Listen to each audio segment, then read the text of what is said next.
आप देख रहे हैं मौलिक शक्ति न्यूज और मैं हूं आपके साथ साइमा। क्या मणिपुर में हो रही हिंसा के तार कथित तौर पर असम के सीएम हिमंता बिस्वा शर्मा से जुड़े हुए हैं।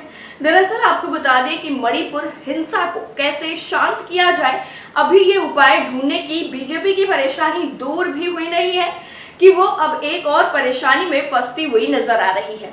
बीजेपी नेता और असम के मुख्यमंत्री हिमंता बिस्वा शर्मा पर कुकी उग्रवादी समूह से संबंध रखने के आरोप लगे हैं। इन आरोपों के बाद अब हिमंता बिस्वा शर्मा ने मणिपुर स्थिति में कुकी उग्रवादी संगठन से कोई संबंध होने से इनकार किया है। कांग्रेस ने 2017 के मणिपुर चुनाव के लिए कुकी उग्रवादी समूह की कथित रूप से मदद लेने के लिए कड़े राष्ट्रीय सुरक्षा कानून यानी एनएसए के तहत शर्मा की गिरफ्तारी की मांग तक की थी। दरअसल मणिपुर में मेइती और कुकी समुदायों के बीच जातीय संघर्ष के बीच ये विवाद सामने आया है। मणिपुर में 3 मई से मेइती लोगों और कुकी जोमी लोगों के बीच में लगातार जातीय हिंसा देखी जा रही है। 27 मार्च के एसटी दर्जा देने की वकालत करने वाले विवादास्पद आदेश के खिलाफ आदिवासी विरोध के तुरंत बाद हिंसा शुरू हो गई थी। अब तक 100 से ज्यादा लोग मारे जा चुके हैं, सैकड़ों अन्य लोग घायल हुए हैं और हजारों लोग विस्थापित हो गए हैं, यानी वहां से जगह घर छोड़कर दूसरी जगह पहुंच गए।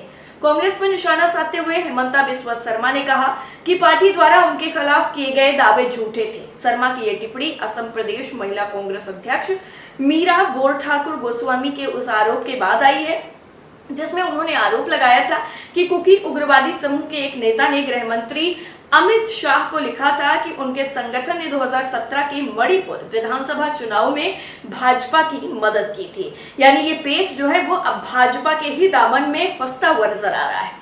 असम कांग्रेस के प्रमुख भूपेन बोरी ने पिछले हफ्ते शर्मा को राष्ट्रीय सुरक्षा कानून के तहत गिरफ्तार करने की मांग की थी। शर्मा द्वारा जारी एक बयान में कहा गया है कि मणिपुर के कुछ अंडरग्राउंड नेताओं की समझ के आधार पर हाल के सोशल मीडिया पोस्ट में कुछ निराधार आरोप लगाए गए हैं। ऐसे किसी भी तत्व के साथ कोई जुड़ाव नहीं है। बहरहाल इसमें कितनी सच्चाई है ये तो खुद शर्मा ही बता सकते हैं। वहीं दूसरी तरफ मीरा बोरठाकुर गोस्वामी ने इस संबंध में राज्य के पुलिस महानिदेशक को ज्ञापन सौंपा है। पीटीआई की एक रिपोर्ट में पहले कहा गया था कि उन्होंने पुलिस से आरोपों की गहरी जांच की मांग की थी। वहीं दूसरी तरफ इंडिया टुडे की एक रिपोर्ट के मुताबिक यूनाइटेड कुकी लिबरेशन फ्रंट यानी यूकेएलएफ के अध्यक्ष एस हाउ ओकिप ने 2019 में अमित शाह को खत लिखा था। पत्र में दावा किया गया था कि हिमंता बिस्वा शर्मा और राम माधव ने 2017 मणिपुर चुनाव जीतने के लिए कुछ कुकी समूहों से सहायता ली थी। शर्मा और माधव उस समय पूर्वोत्तर राज्यों की निगरानी करते थे। हाओकिप ने अमित शाह को पत्र लिखा था जिसमें उनके खिलाफ हथियार खरीद मामले में बख्शे जाने की मांग की गई थी।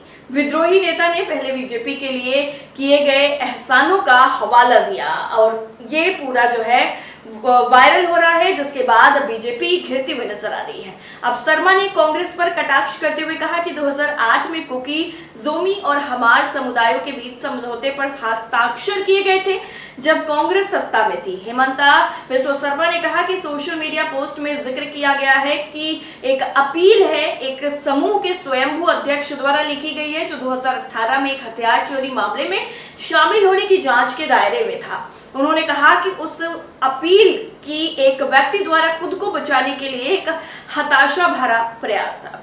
वहीं असम कांग्रेस प्रमुख भूपेन बोरा ने 2017 के मणिपुर चुनाव के लिए कुकी उग्रवादी समूह के नेताओं की कथित रूप से मदद लेने के लिए शर्मा की राष्ट्रीय सुरक्षा अधिनियम के तहत गिरफ्तारी की मांग की थी। कांग्रेस के अलावा सीपीआई, सीपीआईएम, आप और टीएमसी सहित 12 विपक्षी दलों ने भी ऐसी ही मांगे की थी। आपको बता दें कि मेइती को एसटी का दर्जा देने की सिफारिश के बाद से मणिपुर में भड़की हिंसा रुकने का नाम नहीं ले रही है। इसी बीच अब उस फैसले की समीक्षा भी किए जाने की संभावना है। मणिपुर उच्च न्यायालय ने अपने 27 मार्च के आदेश को संशोधित करने की मांग वाली एक समीक्षा याचिका को स्वीकार कर लिया है।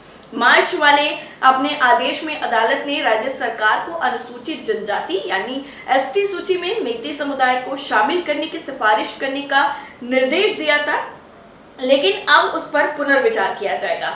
अदालत ने याचिका पर सोमवार को केंद्र सरकार और राज्य सरकार को नोटिस जारी कर सुनवाई की अगली तारीख तक जवाब मांगा है। वहीं दूसरी तरफ आपको बता दें कि मणिपुर में जो 3 मई से मेइती लोगों और एसटी कुकी जोमी लोगों के बीच में लगातार जातीय हिंसा देखने को मिल रही है, वो थम नहीं रही है। 27 मार्च के विवादास्पद आदेश के खिलाफ एक आदिवासी विरोध के तुरंत बाद हिंसा शुरू हो गई थी और अब तक इसमें अगर देखा जाए तो 100 से ज्यादा लोग अपनी जान गंवा चुके हैं और सैकड़ों लोग घायल हो गए हैं और हजारों हजार लोग अपना घर बार छोड़ करके वहां से जाने पर मजबूर हो गए। मेइती ट्राइब्स यूनियन द्वारा दायर समीक्षा याचिका को कार्यवाहक मुख्य न्यायाधीश एमवी मुरलीधरन ने स्वीकार कर लिया। उन्होंने 27 मार्च का आदेश भी लिखा था। आदेश में न्यायमूर्ति मुरलीधर ने मणिपुर सरकार को एसटी सूची में मेइती को शामिल करने के अनुरोध से संबंधित एक फाइल पर केंद्रीय जनजातीय मामलों के मंत्रालय को जवाब देने का निर्देश दिया था। हाईकोर्ट ने तब जिक्र किया था कि मेइती लोगों ने 2013 से केंद्र सरकार से एसटी दर्जे के लिए कई अनुरोध किए थे। इस बीच ऑल मणिपुर ट्राइबल यूनियन यानी AMTU द्वारा दायर 27 मार्च के आदेश के खिलाफ अपील को इस सप्ताह के अंत में यानी 22 जून को अगली सुनवाई के लिए सूचीबद्ध किया गया है। हालांकि समीक्षा याचिका पर अगली सुनवाई 5 जुलाई को होगी।